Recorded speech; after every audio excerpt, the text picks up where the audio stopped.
What's up, everybody? What's up, everybody? Good evening. Welcome to another episode of the Victorious Ones podcast, the place where gaming meets comics, meets sports, meets movies, also music, as well as inspiration. Of course, I'm your host, King Von Jr. You can follow me on social media on X, of course, also known as Twitter, at 301 King Von Jr. You can follow the show's Twitter X page at Victory Pod One. I'm also on Instagram at Mr. King Von Jr. You can follow me on you can also follow the show's Instagram page at Victorious Ones Podcast. I'm also the social media producer for, of course, Perfectplex, Perfect, Perfectplex Radio. Of course, hosted by a friend of the program, Mike Knox. And so tonight I'm going to go into the predictions for the Elimination Chamber. You know what I mean? So as far as that's concerned, and of course, I also want to want to give a shout out to to the nominees, for the Rock and Roll Hall of Fame. Of course, the nominees, many of them include the likes of, as a matter of fact, this past Friday, I went to Fillmore over in Maryland, and I saw Ghostface Killer in concert. I thought it was pretty cool. Speaking of that, Wu-Tang Clan is up for nomination for the Rock and Roll Hall of Fame. Them, Lauryn Hill, Luther Vandross, Sade, Mariah Carey, of course. Of course, Phil Collins. Of course, and many others. And I've put the word out. I implore you, I beseech you, therefore, to make those votes. And like I said, invest in it, and also, like I said, let your voice be heard. So, and I firmly believe that many of those names will go in. And the thing is, of course, Outkast, just got into the Hall of Fame. So clearly shows that it works. So I like to tell people, don't worry about the title as rock and roll. Is more some music Hall of Fame. I say the rock and roll Hall of Fame is just I think it's just a catchy thing, just for the sake of, like a marketing standpoint. But it's more some music Hall of Fame because because hip hop has been added to it and it's been growing for a while. You know what I mean? So like I say, it's great to see these artists, get their flowers, get their roses, and and take their rightful place in history, and let the story be told, including them. You know what I mean? So these people that are going to the Hall of Fame, they're part of the bigger story. You know what I mean? So if you want your favorites, favorite legends and stuff, to be immortalized, make sure to go out. I don't want to sound like a politician. Make sure to go out and vote at rockhall.com. I know it's a cheap plug, but just putting the word out there. You know what I mean? And and as far as us, SmackDown. Let's see, SmackDown this past Friday night. I'm gonna give a brief recap. And of course, I'm going to go into talking about Monday Night Raw. Next time I'm gonna kind of do a speed run a little bit through this. And of course, for the key points are, of course, with qualifying matches, we saw the triple threat with Charlotte Flair, Kiana James, and Nia Jax for the women's qualifier. For the men's qualifier, we have Damian Priest versus Trick Williams versus Carmelo Hayes. Trick Mello reunited, so to speak. We also have Oprah Femi versus Kit Wilson. Of course, just more than once at this point. So I guess Kit Wilson's kids pretty much become Oprah's punching bag at this point. And we have Rhea Ripley versus Julia. And so of course, we also saw that after some backstage shots, people walking and recap of last week's show. Cody made his way to the ring for a promo, and Cody's also been on record saying that that this contract is going to be upcoming contract is going to be the last one of his career. So I guess this is going to be I guess an indicator message that this is going to be his last run. And so of course Jacob Fox said he had Sami Zayn, Cody beat before Drew McIntyre got involved. He said Cody knows the truth, and he then called up McIntyre for a fight, which Rose not seem too upset about. And Nick Aldis, showed to say that they gave Drew the night off because there's too much at stake going to the Elimination Chamber and WrestleMania. But Drew ended up showing up anyway in the crowd. And then, of course, Jacob got to the crowd to get at him, but Nick Aldis' security cut him off. Right? So, of course, Cody called Drew a name that the WWE had to censor. You know what I mean? But it's whatever. And there was a giant mystery box showing us where Ripley and EO were walking backstage. So in terms of what's going to be in the box, we know that this is going to be revealed at the chamber. And so as far as that, we also had Ilya Dragunov versus Tama Tonga, and the winner of this match was actually Tama Tonga. You know what I mean? And so of course, because of the MFTs, it's the main reason why. We also saw Dragunov giving Mello a pep talk backstage, and we were just getting a little too excited. Mello had to, kind of calm him down. But yeah, you don't really see Tama Tonga get this many opportunities as a single star. And Tama Tonga's barely even used. But that's another story. We saw Jay Cargill, give a speech, give a promo, and there are people who wanted to, put her under a microscope and dissect, every botch, every flaw, whatever the case was. And I like the way that she quickly recovered. I know there are people online that that they're being overly critical and analytical and thinking, and stuff like that. Like, come on, just give this lady a break. As I said online, the IWC likes to put people under a microscope, and Jade is is one of the main ones that they like to do that to. And the thing is, I firmly believe that if that Jade had a different complexion, certain complexion with blonde hair and blue eyes, that her her mess ups would be ignored. And by the way, that's what Tiffany Stratton's for. You know what I mean? So yeah, and the thing is, Jade always has natural charisma anyway. So and the thing is, she's remained consistent with the character, but at the same time, like I said, I'm not gonna, I'm not gonna, like I said, be overly critical and give her too much of a hard time, because there are people, it's just like the internet gives unrealistic expectations, and puts people on a pedestal and raise up standards for them that they can't even live up to themselves, right? And so, but of course, at the end of Jay's promo, we saw, we saw Charlotte come out. She was getting ready for a match, and the difference between them was glaring. The thing is, Charlotte was just remained calm, kept her composure, and Jay was just screaming at her, it's, and the thing is, it's like, Charlotte, was treated, Jade like, like she wasn't even a big deal, and Jade gave body language like she didn't want to be overshadowed, if you will, and so that was, like I said, that was very interesting.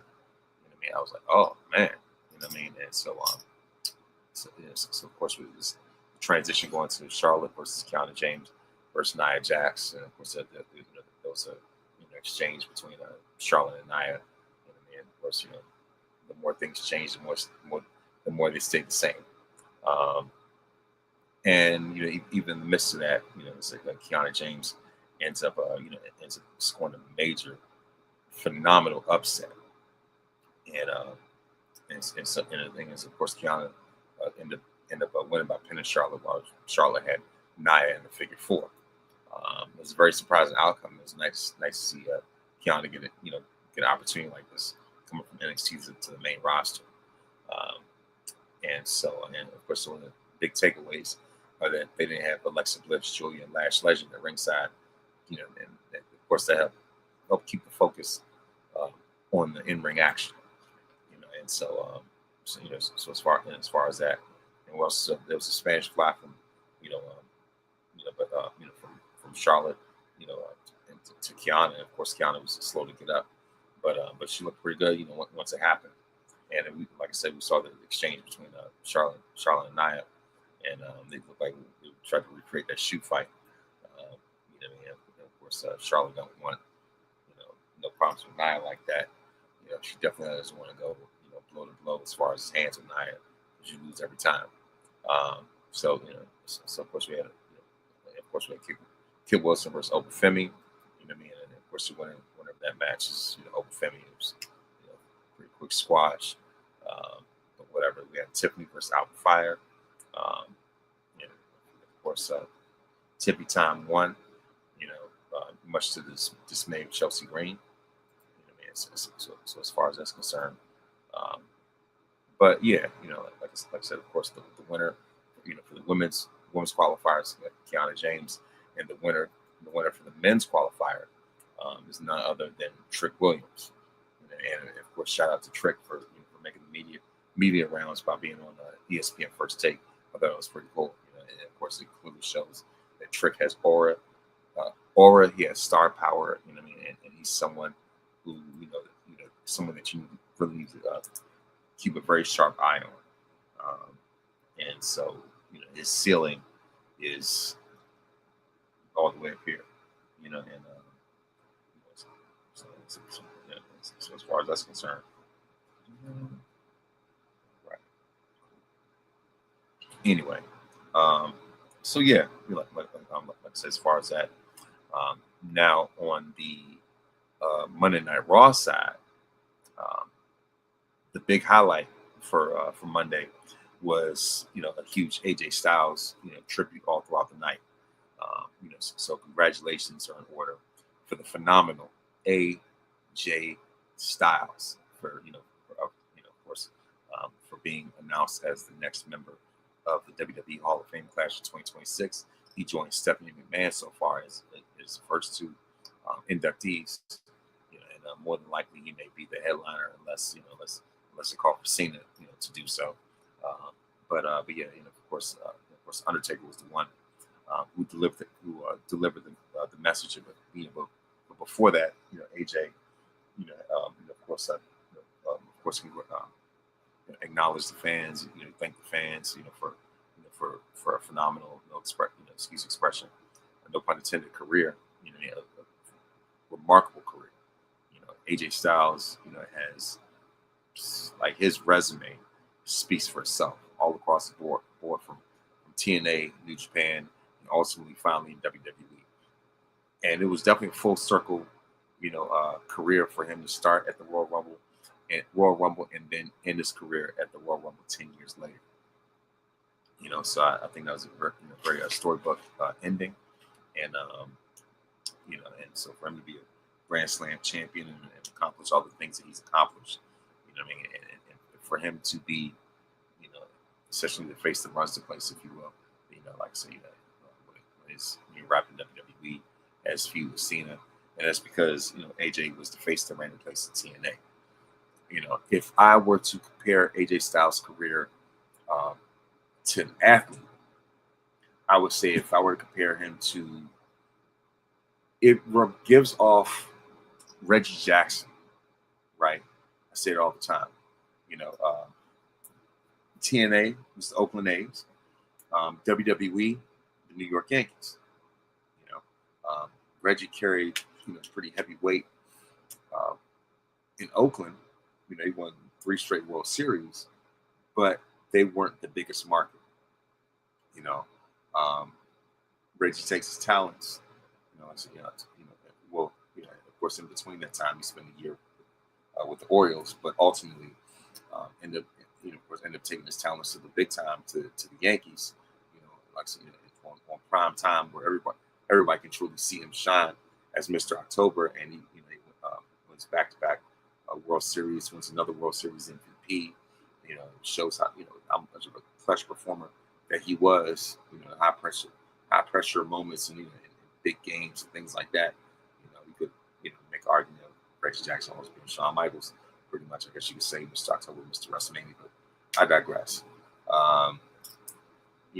Like I said, as far as that, AJ, is WWE, has an incredible run. 2-time WWE champion.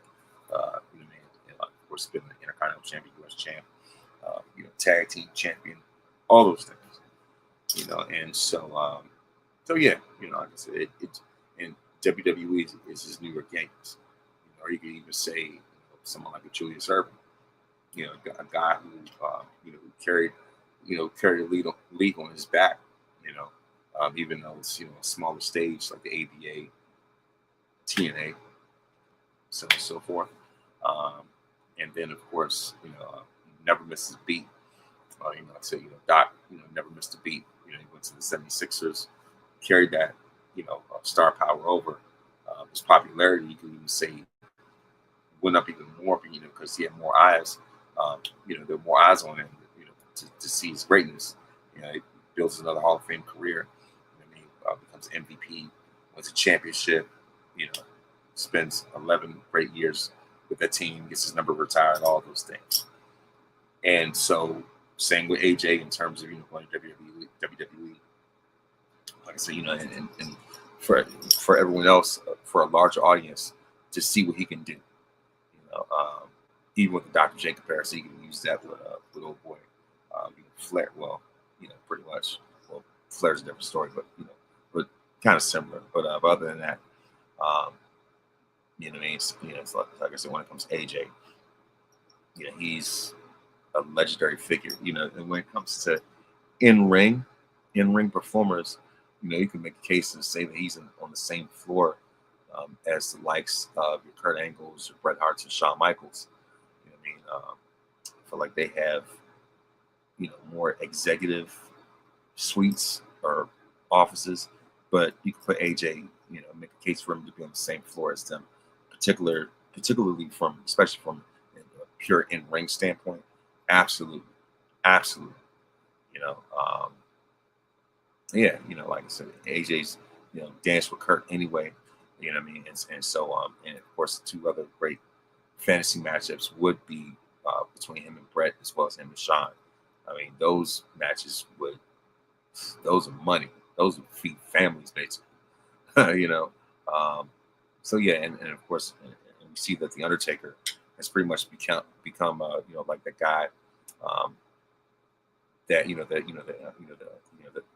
goes to these former players houses, knocks on the door, and and lets them know that they're going to the Hall of Fame.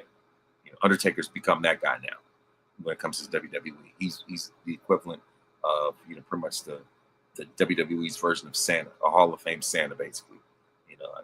Like first, of course, first at WrestlePalooza, he told Stephanie, that she was going to the Hall of Fame, and this time, tells AJ that he's going to the Hall of Fame. So at this point, Undertaker comes out, he's got a microphone, and if there's somebody who's, just retired or whatever, expect that announcement. He's become Hall of Fame Santa, and I really like that for him, and I think that fits great for him. You know what I mean? So yeah, and he's one of the biggest Hall of Fame, biggest names in that, in the Hall of Fame. Period. He's one of the biggest inductees that they ever had. So it's only fitting that someone of Taker's caliber is the one to relay that news. So I'm cool with that. And also on Raw, we had the young OG Javon Evans being accompanied by Offset. Of course, goes on faces Kofi Kingston. Was accompanied by an injured Xavier Woods, as well as Grayson Waller. And so I felt like that was a pretty symbolic torch passing type of moment that that kind of may go over some people's heads. And so if anything, Javon's known for being bouncy, but Kobe was bouncy, way before Javon. If anything, before Javon could barely even know how to read or write, Kofi was was the original bouncy. Original young OG, if you will. And so that was definitely a fantasy matchup in and of itself. And of course, a guy like Kofi can still go, but it's definitely very symbolic, almost torch passing type of thing. And so I thought that was pretty cool. Of course, I know that people online making jokes about Offset being there. And so somebody said, what's Offset going to do? People saying he's going to cheat. We all know what that is. I thought that was hilarious. I was, little singer. I thought it was pretty funny. And of course, there's all, of course, we also saw, plenty of other celebrities in the ATL, like Bow Wow, Jermaine Dupri, Dwight Howard, so on and so forth. And it's funny how the Bow Wow and Jade were in the same building, but they didn't cross paths this time. Bow Wow was an audience at the same time that Jade was in there, for the live announcement, whatever. But yeah, like I said, ATL celebrities, many more. Let's say, of course, 2 Chainz was there. Of course, Lil Yachty, you name it, right? ATL, loves Raw. I mean, so, but yeah, like I said, as far as as ODB says, baby, like it Raw, shout out to Wu-Tang Clan, but that's another story. But yeah, also another news on Raw. Liv Morgan finally made like I said, made her decision as it pertains to who her opponent's going to be, for WrestleMania. And so first Jade comes out there, and by the way, it was messed up the way that Jade's promo ended up getting faded to black. I thought that was messed up. That was stupid. But I digress. Like I said, of course, Jade came out, and Stephanie came out. And so this is, anytime somebody wins the Royal Rumble, when they make the final decision, they bring out, they bring out the respective champions, so they can finally make the decision. Because I remember my favorite Mania, title decision was when Undertaker won, and so he had John Cena, Batista, and Bobby Lashley. John Cena, Batista, Bobby Lashley, all lined up. Walks past Lashley and Cena, sees Batista. Just one of those. That was it. That was a call. There are plenty others, that I can think of, but that one right there stands out the most. So in this case, Liv, is making her decision. Of course, she has history with Jade as well. Rubs in her face about how she's got had an advantage on her or whatever. And so of course Stephanie's on the other end. So first Liv, walks up to Jade as if she's going to do something. Liv doesn't say a word. Grabs the microphone. Stephanie just caught off guard, and Liv just swings the mic so hard. Excuse the expression. And the thing is, she grabs the mic and just swings it and just nails Stephanie so hard that she knocked Mario coins, the Sonic rings out of Stephanie. And Stephanie sold that like it was death. Bro, I mean, like she hit her with a hook. Liv hit her like she was knocking somebody out with a hook. That I said, oh man, and that was a one-hitter quitter right there. She snuffed her real bad. I said, yeah, you know what? That's it. And the writing's on the wall anyway. It was inevitable. Of course, like I said, we're gonna have excuse the person. We're gonna have Stephanie versus Liv. Of course at WrestleMania. You know what I mean? And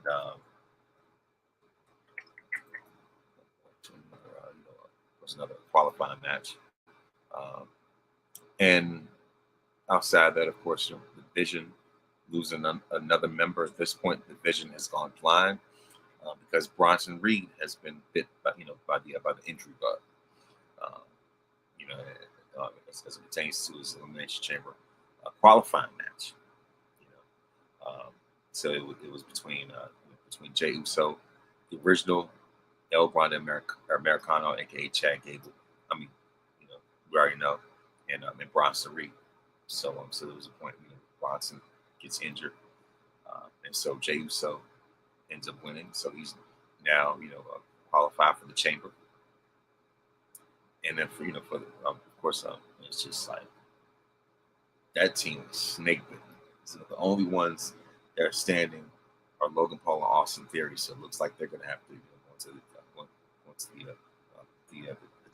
the tag division and compete for the titles.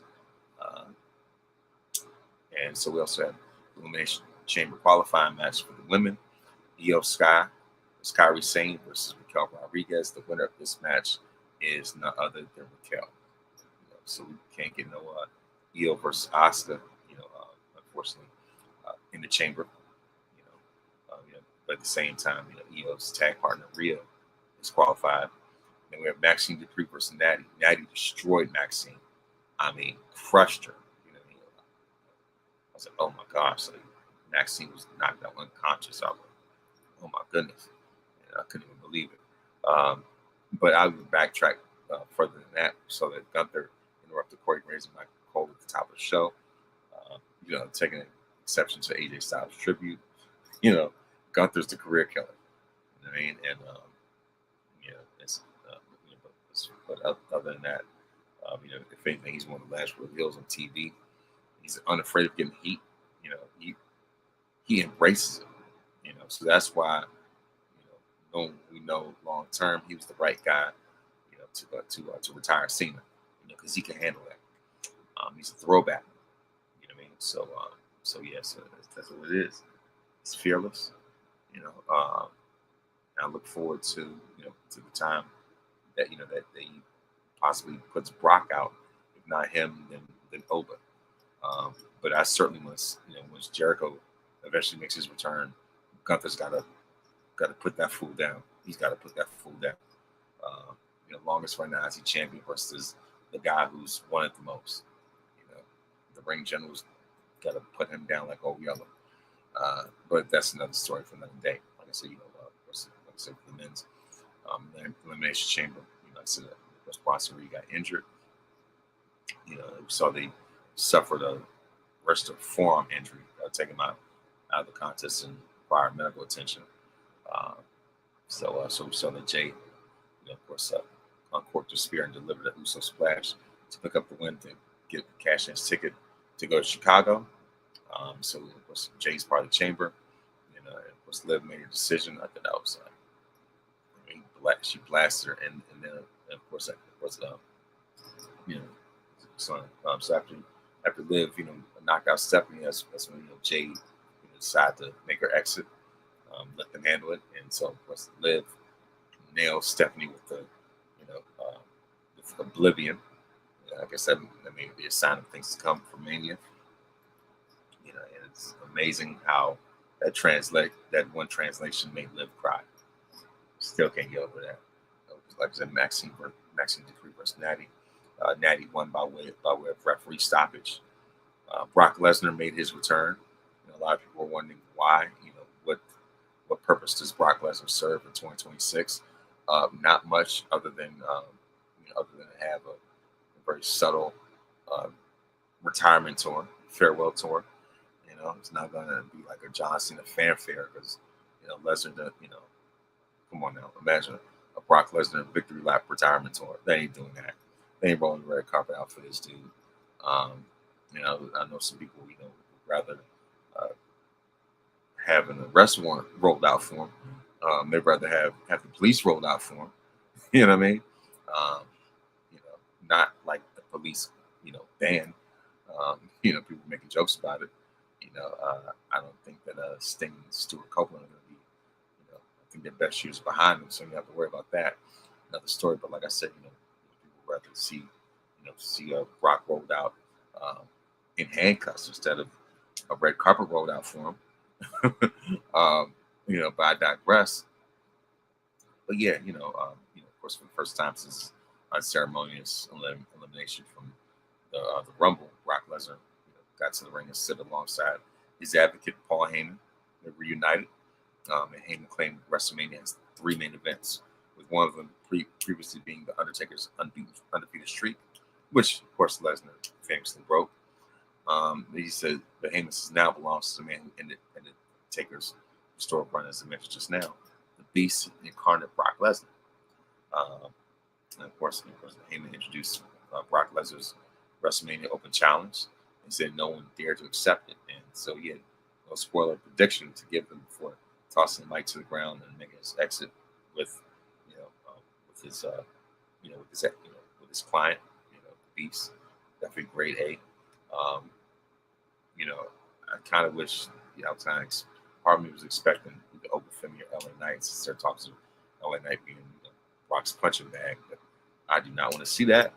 I'd rather see Oba be the one to take him out. Even though it looks like Oba's occupied with Rusev, I look forward to seeing what that's going to look like. Like I said, Javon versus Kofi, Javon won. And of course, CM Punk, of course, CM Punk cut his promo, where he talks about being a fighting champion. When they address recent events, his upcoming opponents Finn Balor and Roman Reigns, and Best of the World, CM Punk cut a promo with the theme "What If," we echoed Finn's earlier promo. He's not dealing with ifs because they're not rooted in reality. I agree. What ifs? If anything, just like how I do rankings, I don't base my decisions on what if or what could have happened. I base it off of black and white, what happened in real time. So Punk says he's not, doesn't deal with what ifs, is not based in reality. And Punk, entertained and teased the idea of punching Roman in the face next week in Indianapolis when OTC's on Raw. Ready that he's the best, and his promo with emphatic Mike Bro. And we also, of course, Punk also, gave name dropped former champions like Bret Hart, Shawn Michaels, several others, trying to make his case as a fighting champion, everyday champion, a man of the people, and stuff like that. So, and just taking shots at Roman's, part-time schedule, come on, and a lot of those promos feel like they're pretty recycled. Come on, all right, we know that Roman has a part-time schedule, even though he's a family man who's battling leukemia, and he's carried the company on his back, 4 years, bringing them out the pandemic. So if anything, he's earned the right to call the shots and create a narrative. And the thing is, even before that, he's already deep in the trenches, and just of course making his climb. Meanwhile at the same time, Punk was the one who was making making things even harder for Roman as Roman was making his rise. So how dare Punk throw stones at a guy like Reigns? For his schedule, Punk was the one who was gone for 10 years. So you throwing stones at someone who is gone for months and months, here and there. But yet you were gone for an entire decade. So what are we talking about here? And so Punk, gives off a lot of the typical, IWC talking points, if you will. So it's just like, okay, what, whatever, best in the world, yada yada yada, that whole thing. Coming across as the man of the people and things like that. And I'm pretty sure not a lot of people are really buying it the way he thinks they are. And so, like, he criticized Reigns for not showing up, only for fans to cheer him anyway. And so it shows that the reaction when Reigns and Punk takes the ring to be very interesting, very intriguing. And I definitely want to see,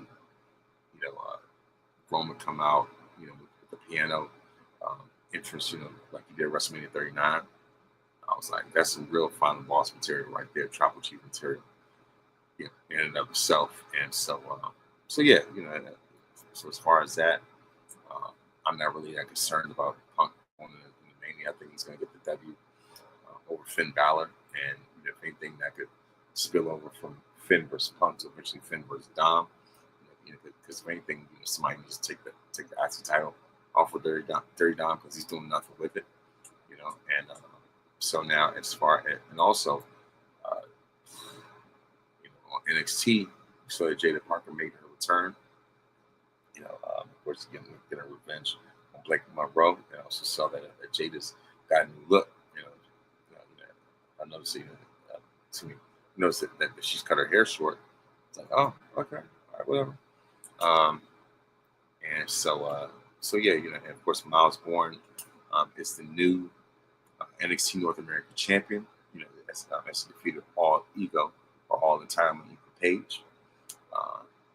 And I would say, the biggest one also, we saw that JC Jane defeated Sol Ruka in record time because Zaria was the one who ended up turning heel on Sol. And when she turned heel, she went all the way with it. I mean, of course, just out of nowhere, she just speared Sol, and of course, JC Jane took advantage of that and hit her with a discus punch. Beat her with the 1-2-3, and Zaria just went to town on Sol to the point where she even gave her own version of F5, and it just tossed Sol on the table. She said, of course, as Zaria said, try snatching this Sol. I said, oh, well, Zaza, she's not playing no games now. I mean, she never has, but man, this is grand opening, grand closing. You know what I mean? It was fun while it lasted. It was definitely fun while it lasted. It's great to see, Zaria tap into, her, her inner powerhouse, and somebody said online that, with Obafemi and Zaria, we've evolved past the point of a need for Brock Lesnar. I said, yeah, I think it's pretty safe to say that, that you can have WWE has shown that they can, have life outside of Lesnar, even though they have before, but we see these successors. It's like, yeah, I think it's time for, Lesnar kind of wrap it up at this point. But I digress. Now, when it comes to, my, let me see. As a matter of fact, I'm gonna go and see what the card is looking like. Also we saw, of course, we saw a promo between Becky Lynch and AJ Lee, of course, on Raw.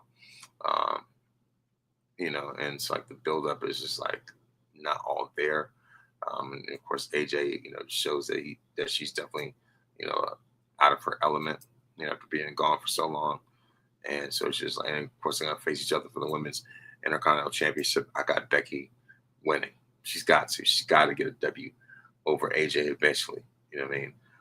Someone who has been away from WWE for so long, to the point where the women that came after her had eclipsed her, including Becky. AJ is pretty much a bygone era, and so I definitely want to see Becky get the win just off of that alone. So I have Becky retaining the Women's Intercontinental title. For the World Heavyweight title, we have CM Punk versus Finn Balor. I got Punk winning. Now for the Women's Elimination Chamber, we have Tiffany Stratton versus Rhea Ripley versus Alexa Bliss versus, versus Asuka versus Kiana James versus Raquel Rodriguez. My thing is, as long as it's not Tiffy time, I'm looking at either Asuka or Alexa, because if Rhea wins, that could be, even though it would be great to see Rhea versus Jade, that'd be pretty cool. And get that fantasy matchup out the way. But ultimately, I think I'm looking at Asuka, to be honest, because we've seen, Jade versus Tiff 1,000 times. We don't need it no more. Then we have, for the men's chamber, we have Randall Keith Orton versus LA Knight versus Cody Rhodes versus Javon Evans, the young OG, versus Trick Williams versus Jey Uso in the men's elimination chamber. As much as it would be great to see Trick win, it'd be cool to see, Javon, win just for the sake of giving the middle finger to Kevin Nash. I want to say Randall, but I think it's going to end up boiling down to Cody, just for Cody versus Drew versus Jacob at Mania. That's what I'm looking at. So it's only 4 matches on the card, but it's definitely much just like the Royal Rumble. Um, so yeah, of course in the in the Paul Levesque era, of course there's nothing but short matches anyway. Uh, and so pretty much that's really what it is. And so at this point, I am about to conclude, you know, um, tonight's episode. And so before I go, go into these birthdays. Like I said, of course, this, like I said, most recent birthdays. Like I said, John Lewis would turn 86 on February 21st. Ricky Saints turned 36 on February 21st. Julius Dr. J. Irving, of course, turned 76 on February 22nd. The Sixers had a great tribute for him. Drew Barrymore turned 51. And so, of course, on February 24th, Orioles legend Eddie Murray, not Murphy, Eddie Murray from the from the Baltimore Orioles, of course, World Series champion, Hall of Famer, and everything. He turned 70 on February 24th. February 25th, the Nature Boy Ric Flair turned 77. Of course, Clarence Avant would have turned 93. February 26th, Erykah Badu turned, of course, turns 54. Actually, 55 actually. So of course, she turns 55 on February 27th. Chili from TLC turns 55. Of course, February 27th, Big Game James Worthy turns 65. February 28th, Ja Rule turns 50. Ricky Steamboat turns 73. And that's it for of course, for February. And before I go, I would like to give a word of wisdom. And that word of wisdom is that that word of wisdom is that your present circumstances do not dictate what your future is going to be. So what you deal with in the present does not dictate, does not define what your future is going to look like. And so always remember that you are victorious because greater is He that's in you, than he that's in the world. When you put God in first place, you don't have to worry about being in last place. Please make sure to listen to this podcast on iTunes, Spotify, Google Podcasts, and of course you can also watch on YouTube, youtube.com/@Von Jr. Please make sure and like, subscribe for more great content. And thank you very much for watching, and thank you very much for listening. And may this day be the absolute very best day of your life.